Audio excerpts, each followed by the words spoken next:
Makeup කියන්නේ අපේ නිදහස සහ හැඟීම් ප්‍රකාශ කරන්න පුළුවන් ලස්සන ක්‍රමයක්. ඒකෙන් අපිට ලස්සනක් දැනෙනවා තමයි. හැබැයි මේ රූපලාවන්‍ය නිෂ්පාදනවල තියෙන ප්‍රධානම අමුද්‍රව්‍යක හරිම අඳුරු පැත්තක් තියෙනවා.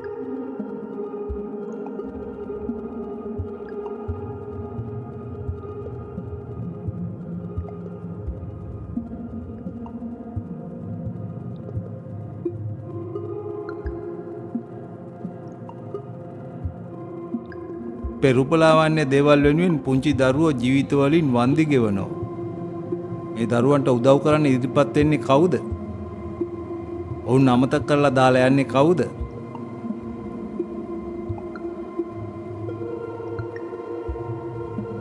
අපි දැන් ලන්ඩනයේ ලෂ් කොස්මැටික්ස් ආයතනයත් එක්ක ආපු ගමනක. මේ බ්‍රිතාන්‍ය සමාගම අපිට ආරාධනා කළේ වර්තමාන මේකප් කලාවේ තියෙන හරිම මතභේදාත්මක අමුද්‍රව්‍යයක් ගැන හොයන්න. ඒ තමයි මයිකා. මේක සාමාන්‍ය කණිජයක් වගේ පෙවුනට නූතන ජීවිතයට මේක නැතුවම බෑ. රස්නයට සහ විදුලියට ඔරොත්තු දෙන නිසා මේ කණිජය හරිම වටිනවා. දශක ගණනාවක ඉඳන් ඉලෙක්ට්‍රොනික බඩු, පේන්ට්, දන්තාලේප වගේ දේවල් වලට මේක පාවිච්චි කරනවා. හැබැයි පහුගිය අවුරුදු කීපය ඇතුළත මේකප් වලට තියෙන ලොකුම ඉල්ලුම නිසා මයිකා වල අවශ්‍යතාවය මාර විදිහට වැඩි වුණා. මුණ දිලිසෙන්න පාවිච්චි කරන හයිලයිටර් වල තියෙන ඒ ලස්සන දීප්තිය ලැබෙන්නේ මේ මයිකා වලින්.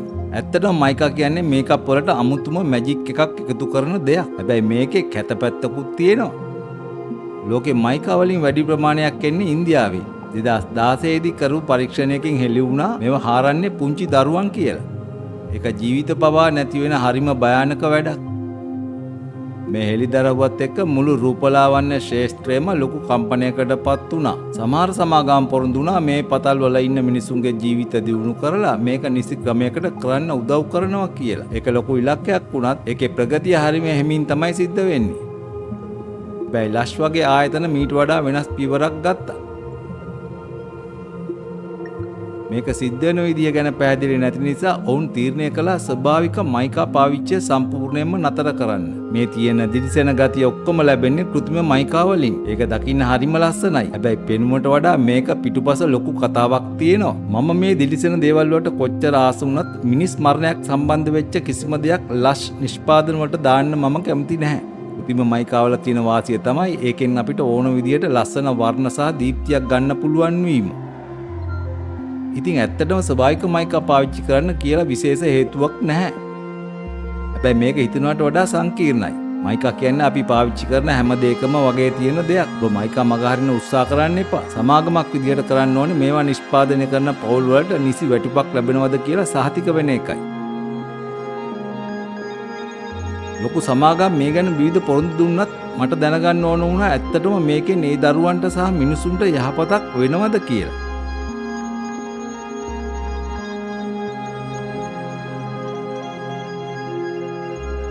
මුළු ලෝකෙම මයිකා කර්මාන්තය ඩොලර් බිලියන භාගයකට වඩා වටිනවා. ඒකේ මධ්‍යස්ථානය තමයි ඉන්දියාව. ලෝකේ හොඳම මයිකා තියෙන්නේ මෙහි. ඉන්දියාවේ නැගෙනහිර ප්‍රාන්තවල තමයි මේවා වැඩිපුරම තියෙන්නේ. අපි දැන් නවදිල්ලියේ ඉඳන් ජාකර්ටන් ප්‍රදේශයට යන්න කෝච්චියට නැග්ගා. ගොඩක් පතල් තියෙන්නේ මෙන්න මේ පළාතේ.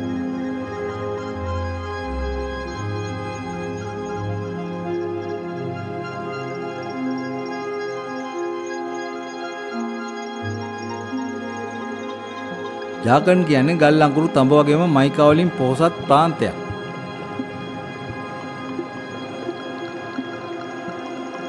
මේ ලක්ෂ 330කට වඩා ජනතාවක් ඉන්නවා. ගොඩක් අය ඉන්නේ ගම්බද පළාත්වල.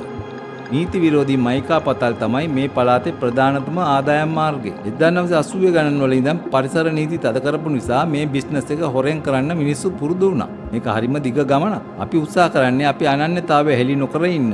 මොකද මේක මෙහි හරිම සංවේදී මාතෘකාවක්. සමහර පතල් අතහැරලා දාලා තිබුණත් මිනිස්සු ඒවායේ හාරනවා. සමහරු හොර රහසේ මේවා කරගෙන යනවා. අපි දැන් පතල් වලට කිට්ටුයි. බලන්න පාරේ තියෙන වැලි දිලිසෙනවා. මම වැලි මේ වගේ ලස්සනට දිලිසෙනවා දැක්ක පළවෙනි වතාව මේකයි.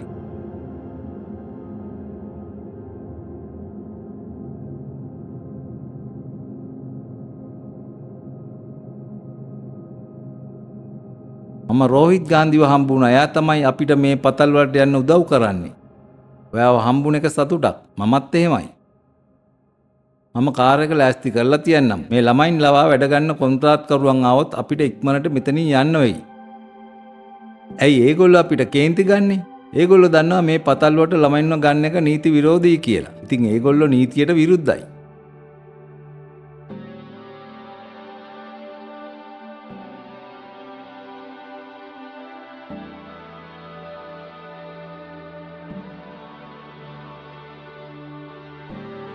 පාරෙන් ටිකක් ඈතට යද්දි මම ඔවුන්ව දැක්කා. පුංචි දරුවෝ. ඔවුන් හරිම මහන්සියෙන් මයික් අහරනවා.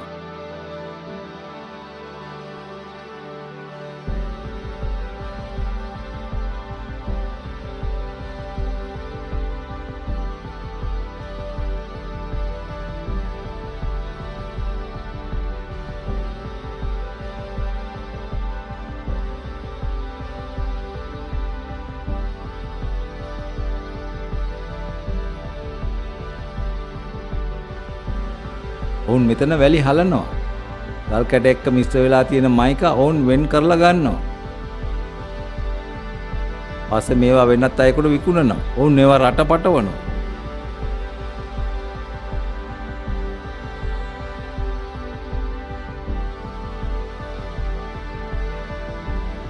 පූජාපුරලාට වයස අවුරුදු 11යි. එයා මේ පතල් වල වැඩ කරන්නේ අවුරුදු 8 ඉඳන්. ඔයා සතියකට දවස් කීයක් මෙතන වැඩ කරනවද? හැමදාම.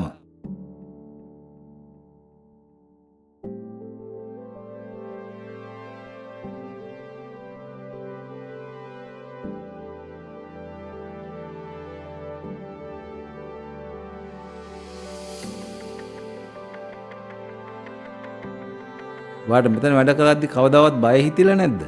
ඔව් බය හිතෙනවා.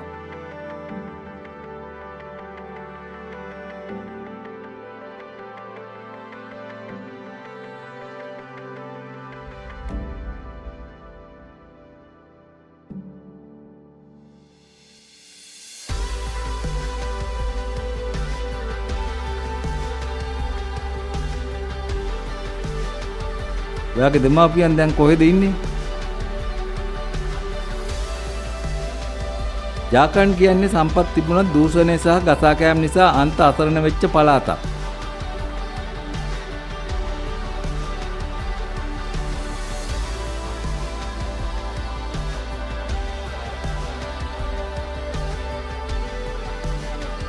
මෙච්චර සම්පත් තිබුණත් ඉන්දියාවේ වැඩිපුරම දුප්පත්කම තියෙන ප්‍රදේශයක් තමයි මේක. පූජාවගේ ගොඩක් ළමයි දවසකට රුපියල් 1000ක්වත් හොයන්නේ නැහැ.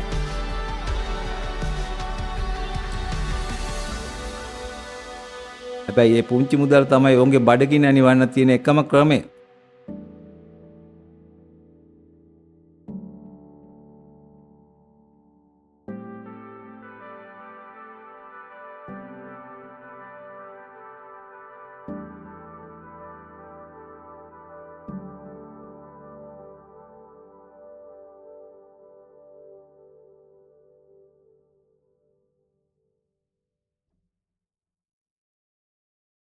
ගමේ අනිත් ළමයි මොකද කරන්නේ?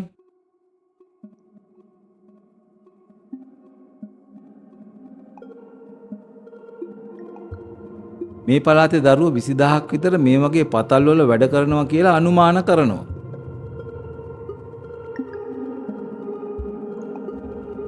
මේ දේවල් දැක්කාම තේරෙනවා ඇයි ලෂ් වගේ ආයතන මයිකා වලින් ඈත් උනේ කියලා. මේක හරිම බය හිතෙන වැඩක්. පුංචි දරුවෝ මේ වගේ ගැඹුරු වලවල් වලට බහිනවා කියලා හිතන්නත් අමාරුයි. හැබැයි දුක හිතෙන ඇත්ත තමයි මේ දරුවන්ට වෙන කරන්න දෙයක් නැතිකම. වැඩ කරන්න පටන් ගත්තේ අවුරුදු කීයෙන්ද?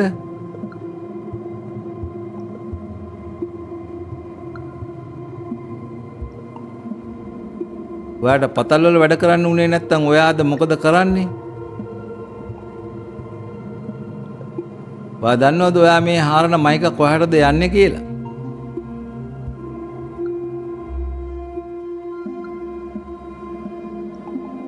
පොඩ්ඩක් ඉන්න. කවුද එනවා?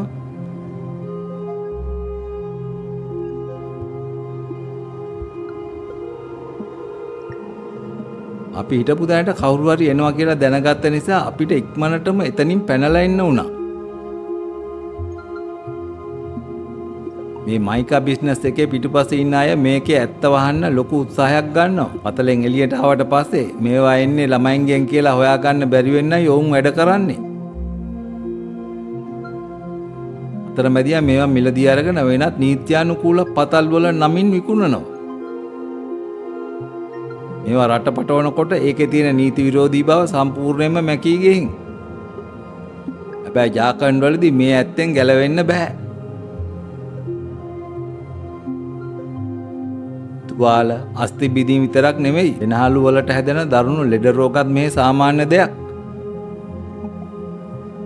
සමහර වෙලාවට හිතා ගන්න බැරි දේවල් සිද්ධ වෙනවා.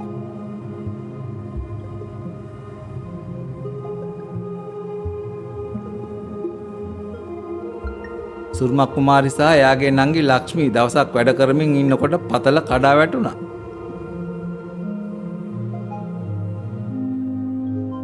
ඔයාට පෙන්වන්න පුළුවන් දේ අනතුරෙන් ඔයාට තුවාලුනේ කොහොමද කියලා?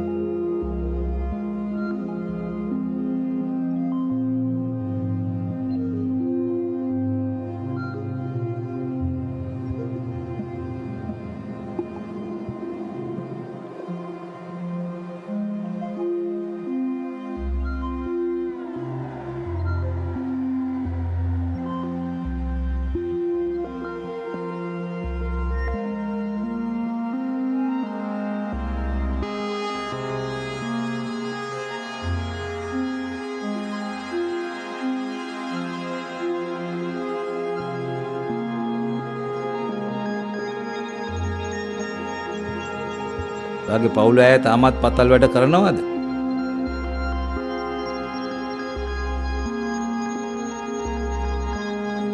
කුමාරගේ පවුලේ කතාව මේ හැමෝටම පොදු දෙයක්.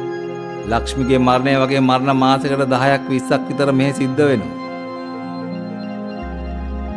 මේක නියාමනයක් නැති නිසා අනතුරු වැඩි. ඒ වගේම උන්ට ගෙවන මිලත් හරිම අඩුයි. මේ පවුල් දුප්පත්කම ඇතුලේ හිර වෙලා ඉන්නේ. මේ මයික ගන්න සමාගම් ඔයාට කොච්චර මුදලක් ගෙවන්න ඕනද පූජාව ඉස්කෝලේ යවන්න පුළුවන් වෙන්නේ?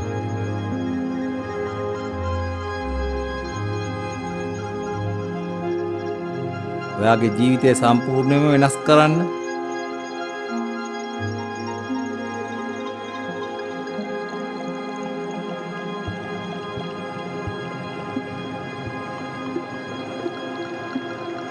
මේක මගේ හිතට මාර විදියට වැදුණා. අපි මිලදී ගන්න දේවල් සහ සමාගම් ගන්න තීරණ මිනිසුන්ගේ ජීවිත තීරණය කරනවා. මම පාවිච්චි කරන මේකප් දිහා මම දැන් බලන්නේ අලුත් විදිහකට. මම හැමදාම පාවිච්චි කරන දේවල් ටිකක් ගත්තා. මේකේ මයිකා තියෙනවා. පළවෙනි අමුද්‍රව්‍යම මයිකා. ඒ හැම එකකම මයිකා තියෙනවා. මම දන්නේ නැහැ මේවා ආවේ ළමා ශ්‍රමයේ තියෙන පතල් වලින්මද කියලා. හැබැයි මේවා එන විදිය ගැන කිසිම විනිවිද භාවයක් නැහැ.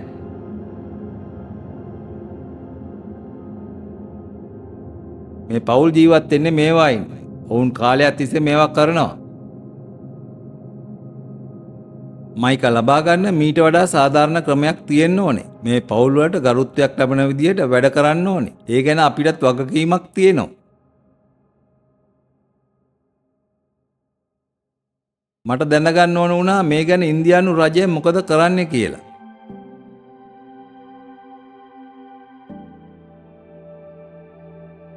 ළමා අයිතිවාසිකම් සුරකීමේ අංශයේ ඉඳන්ම මේ ප්‍රශ්නය ගැන දන්නවා. අපි ඒගොල්ලන්ගෙන් අහුවාම කිව්වේ ඔවුන් මේ ගැන සමීක්ෂණයක් කරනවා කියලා. පස්සේ ඔවුන් අපිව අදාළ අමාත්‍යාංශයට යොමු කළා. දුප්පත්කම සහ අධ්‍යාපනයේ අඩුකම මේ පළාත්වල තියෙනවා. අපේ අමාත්‍යාංශය ළමා අයිතිවාසිකම් රකින්න උපරිම උත්සාහ කරනවා.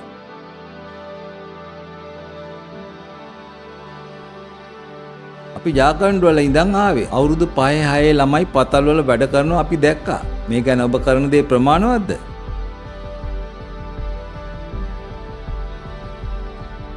ඇත්තටම ඔබ කියන විදිහේ සමීක්ෂණයක් ගැන අපි දන්නේ නැහැ.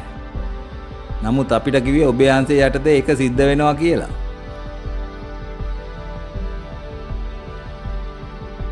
ඒක කොහොමද? අපි ඒකට අවසර දීලා නැහැ. කාන්තා සහ ළමා සංවර්ධන අමාත්‍යාංශය විදියට ළමා ශ්‍රමය කියන එක කෙලින්ම අපේ විෂය පතයට අදාළ වෙන්නේ නැහැ. රජයේ ඉහළ නිලධාරීන් මේ තරම් බරපතල ප්‍රශ්නයක් ගැන මෙච්චර අඩුවෙන් දන්න එක ගැන මම පුදුම වුණා. රජයෙන් පිළිතුරු ලැබෙන්න හැමින් වුණත් ගම් මට්ටමින් පොඩි බලාපොරොත්තුවක් තියෙනවා. ළමා හිතකාමී ගම්මාන හරහා දෙමව්පියන්ට වෙනත් ආදායම් මාර්ග හඳුන්වා දෙනවා. එතකොට දරුවන්ට පතල් වල වැඩ කරන්න ඕනේ නැහැ. මේක කෛලාශ සත්‍යාර්ථී පදනම මගින් කරන වැඩක්.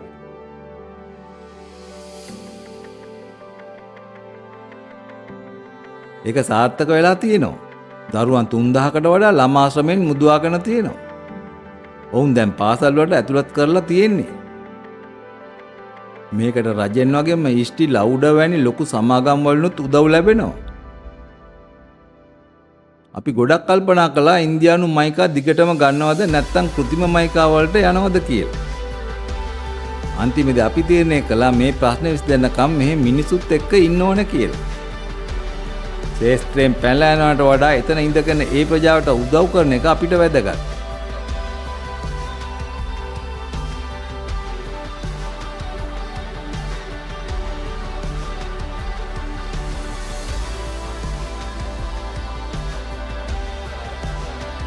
මේක කාලයක් යන වැඩක්. හැමෝටම මේ ගැන වගකීමක් තියෙනවා.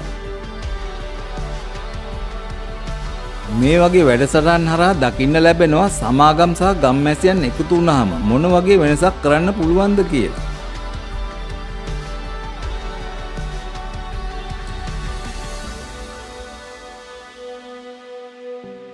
මට මෙතනදී ලොකු පිළිගැනීමක් ලැබුණා. මගේ නම චම්පක් කුමාරි. ඔයාව හම්බුන එක සතුටක්. චම්පා කියන්නේ මේ ළමා හිතකාමී ගම්මානවල ඉන්න හරිම දක්ෂ දැරියක්. එයා ළමා පාර්ලිමේන්තුවේ සමාජිකාවක්.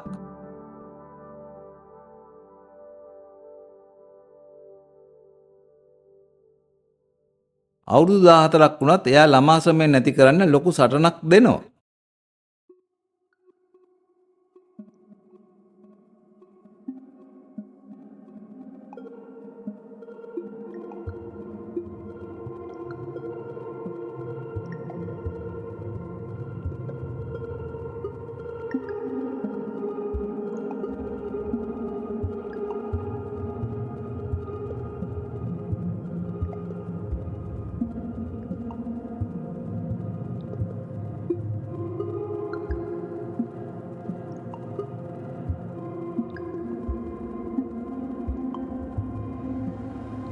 ළමා ශ්‍රමය යොදාගෙන මයිකා ගන්න සමාගම් වලට ඔයා මොනවද කියන්න කැමති?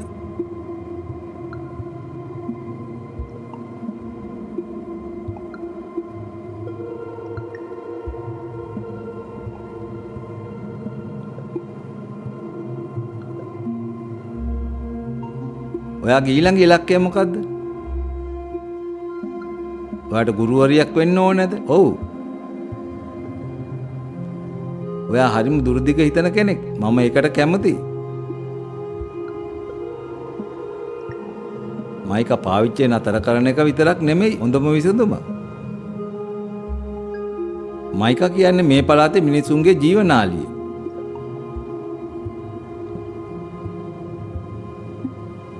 චම්පා සහ පූජා වගේ දරුවන් දැනුවත් කරලා ඔවුන්ට ශක්තිමත් කළොත් විතරයි මේ විසම චක්‍රය බිඳලා දාන්න පුළුවන් වෙන්නේ.